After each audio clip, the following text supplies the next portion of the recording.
Assalamualaikum warahmatullahi wabarakatuh. Perkenalkan, nama saya Aulia Amanah dari jurusan akuntansi. Di sini saya ingin menjelaskan tentang kewajiban jangka pendek. Pengertian kewajiban jangka pendek.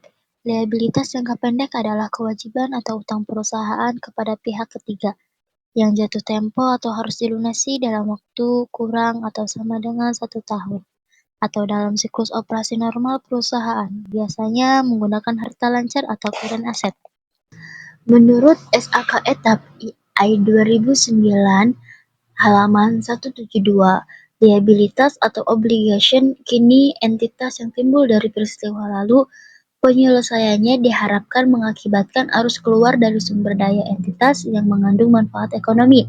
Menurut PSAKI 2009 1-8, suatu liabilitas diklasifikasikan sebagai liabilitas jangka pendek jika yang pertama diperkirakan akan diselesaikan dalam jangka waktu siklus normal operasi perusahaan. Yang kedua, jatuh tempo dalam jangka waktu 12 bulan dari tanggal laporan posisi keuangan atau neraca. Sifat kewajiban jangka pendek. Yang pertama, merupakan kewajiban sekarang dari suatu entitas.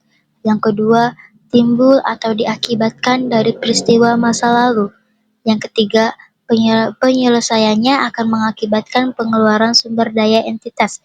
Yang keempat, entitas akan menyelesaikan liabilitas tersebut dalam siklus operasi normal. Yang kelima, entitas akan menyelesaikan liabilitas tersebut dalam jangka waktu 12 bulan setelah periode pelaporan. Jenis-jenis kewajiban jangka pendek. Yang pertama, utang dagang, yaitu utang kepada pemasok atas pembelian barang atau jasa secara kredit. Yang kedua, wesel bayar, yaitu surat janji tertulis untuk membayar sejumlah uang pada tanggal jatuh tempo tertentu. Yang ketiga, utang gaji, yaitu kewajiban perusahaan untuk membayar gaji karyawan. Yang keempat, utang pajak, yaitu kewajiban membayar pajak kepada pemerintah.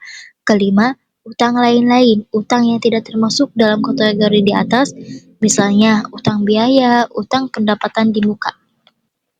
Dampak kewajiban jangka pendek. Di sini ada beberapa dampak. Yang pertama, likuiditas. Kewajiban jangka pendek yang tinggi dapat menghambat likuiditas perusahaan. Yang kedua, kredit rating. Manajemen kewajiban jangka pendek yang buruk dapat menurunkan kredit rating perusahaan. Yang ketiga, biaya keuangan.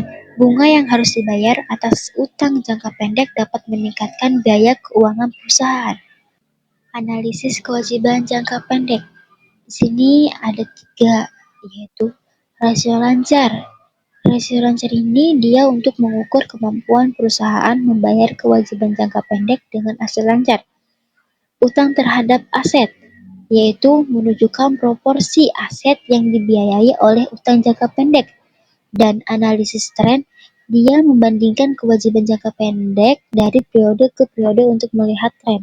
Strategi pengelolaan kewajiban jangka pendek. Yang pertama, negosiasi jangka waktu pembayaran dengan pemasok atau kreditor. Yang kedua, optimalisasi penggunaan dana, memastikan dana digunakan secara efisien. Yang ketiga, manajemen kas, yaitu menjaga kas yang cukup untuk memenuhi kewajiban. Yang keempat, hemat biaya, yaitu mengurangi biaya yang tidak diperlukan. Terima kasih, kurang lebihnya saya minta maaf. Wabillahi taufiq wal hidayah. Wassalamualaikum warahmatullahi wabarakatuh.